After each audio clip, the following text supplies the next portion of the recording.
ሩታ እየሰማሽኝ ነው? በመጀመሪያ ተረጋጊ ነኝ። ተረጋግተሽ አውሪ። እኛ ምንም ልናደርግ አይደለም ነው። አትጎትተኝ እንዴ ካልጎትተኝ። ሰብስክራይብ ያላደረጋችሁ ሰብስክራይብ እያደረጋችሁ ላይክ ሼር ሳትዘነጉ ታና ከአብርሃም ጉዳዩ አልፎ ወደ ቤተሰብነት ስለዚህ መኖር ትችያለሽ። ቤትሽም አልመጣም ከዚህ በኋላ ይቅርታ በቃ እስከዛሬ ድረስ ቤትሽም መጥቼ ከረበሽኩሽ ልጄ ብዬ ካሰቃየሁሽ በጣም ይቅርታ።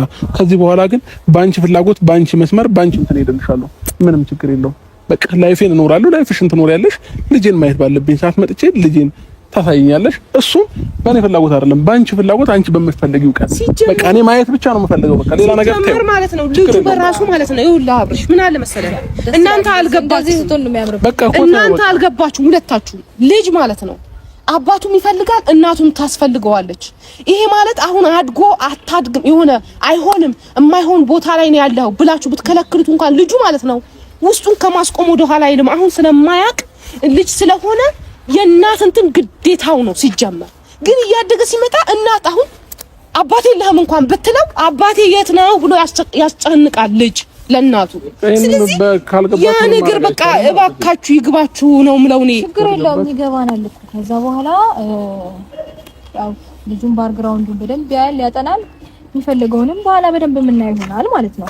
ማንንም ይወደውን ማንንም ይጠላውን ማን ሪስፔክት ሲያደርገው ማን ሲንከባከበው ማን ሲፈልገው ማን ሲፈልገው እንደነበረ አብረን እናያለን። የምንከባከብ አይደለም ልጅ ከባድ ነው። ተው ከዚህ በላይ መጠቃቀም ፈልግም አይ ቲንክ ጨርሳል መሰለኝ አይደል? እኔ ጨርሻለሁ። ማውራት ያለብኝ ነገር አውርቻለሁ። እኔ ምንም የምጨምረው ነገር የለም። እኔ ሁለታችሁንም የምላችሁ ነገር ቢኖር ተስማምታችሁ በፍቅር ልጃችሁን አሳድጉ።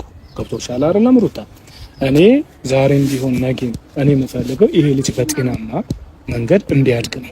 ጥሩ መንፈስ ይዞ እንዲያድግ ነው። በሁለታችሁ ጭቅጭቅ መሀል በሁለታችሁ ክርክር መሀል ይሄ ልጅ እንደዚህ እንዲሰቃይ ስለማልፈልግ እኔም የልጅ አባት ነኝና ይሄንን ነገር በጣም ሩታ በተለይ ላንቺ ነው ማስጠንቀቂያ የሚሰጥሽ። ምክንያቱም ልጁ አንቺ ጋር ስላለ ኃላፊነቱ ያንቺ ነው። ተረዳሽኝ አይደል? ልጁ ያለው ራስሽ ጋር ነው አይደል? ስለዚህ ጠብቀሽ የማሳደግ ኃላፊነቱ ያንቺ ስለሆነ ይሄንን ነገር ከድሮስ ጀምሬ ኃላፊነቴን በደንብ ነው ከፈጣሪ የተሰጠኝ ነገር ስወጣ የነበረው። አሁንም በደንብ ነው ደስ እያለኝ የምወጣው። ለዛ ምንም አታስብ፣ ችግር የለውም። ኦኬ ጨርሰናል። ታች እናውራሽም ያለው እንደዚህ ተረጋግተን እንድናወራ ነው። ከነሱ ጋር እንደዚህ ተረጋግተን ማውራት አልቻልንም አይደለ? ስለዚህ አንዳንድ ጊዜ ደግሞ ሰው ሚሊሽንም ለመስማት ሞክሪ። ቢያንስ በቃ እነሱን ቢያንስ ወደ ውስጥ አስገብተሻቸው ቢሆን ያው ሁሉ ክርክር ያው ሁሉ ጭቅጭቅ አይፈጠርም ነበር። እንደዚህ በሰላማዊ መንገድ አውርተን መሄድ እንችል ነበር። ያው ሁሉ ግርግር እንዲፈጠር ያደረግሽው አንቺ ነሽ። ጸቡም እንዲፈጠር ያደረግሽው አንቺ ነሽ። በስርዓት ነበር እያወራሁ በቃ ተይው። አሁን እኛ መከራከር አንፈልግም። ጨርሰናል። ችግር የለውም። አንተም ሪስፔክት እንድትደረግ ከፈለክ ሪስፔክት የሚያደርገን ሰው ሪስፔክት አድርገው። ሌላ አመሰግናለሁ ሁላችሁም። ቻው።